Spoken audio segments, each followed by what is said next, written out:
सर्व आई वडिलांच्या चरणी मी प्रथमतः नतमस्तक होऊन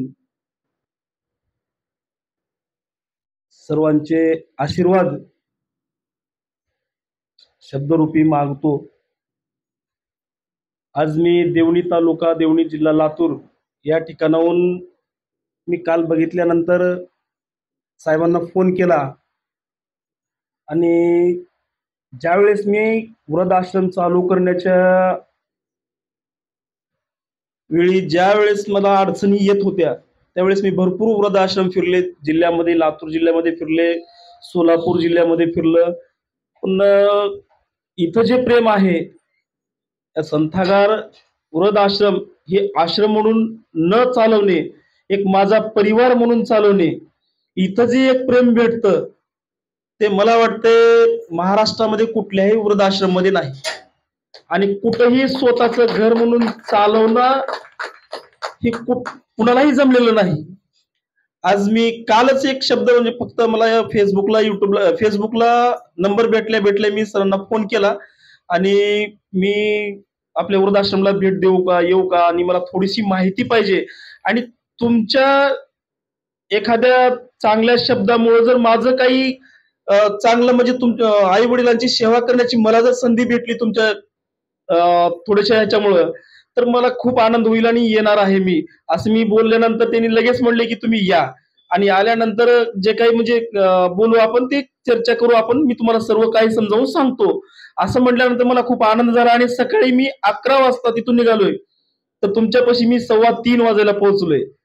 म्हणजे एक माझ्या मनामध्ये असं आहे की ही सेवा जी आहे ती सहजासहजी कुणाच्या नाही होत नाही।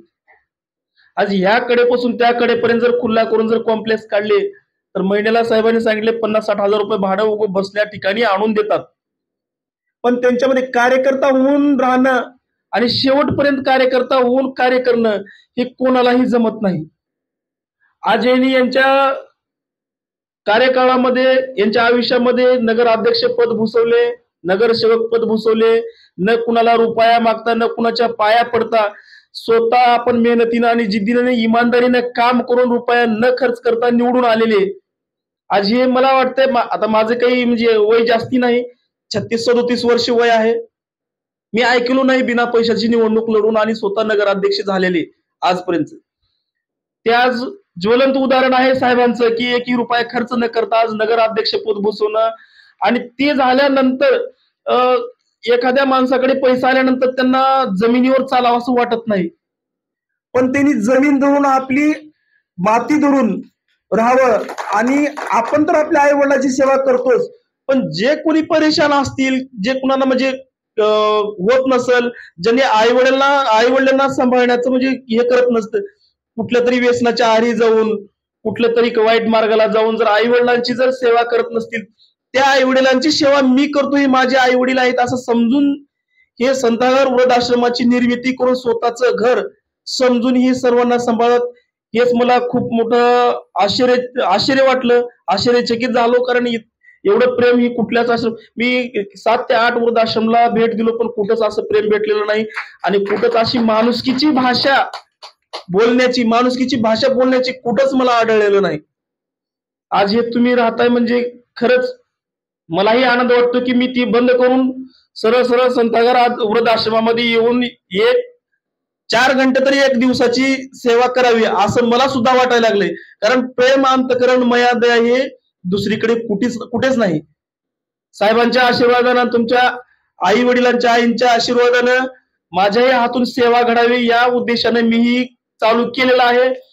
माझ्या हातून सेवा घडावी, मला आशीर्वाद रूपी मी स्वतःचा मुलगा तुमचा मुलगा आहे म्हणून मी अशी सेवा करण्याचं मी ठाम धरलेलं आहे, म्हणूनच मी आज 250 किलोमीटरहून तुमच्यापर्यंत आलो। म्हणजे मी काही उपकार केले नाही, पण फक्त आई वडील कसे राहतात हे बघण्यासाठी आलोय,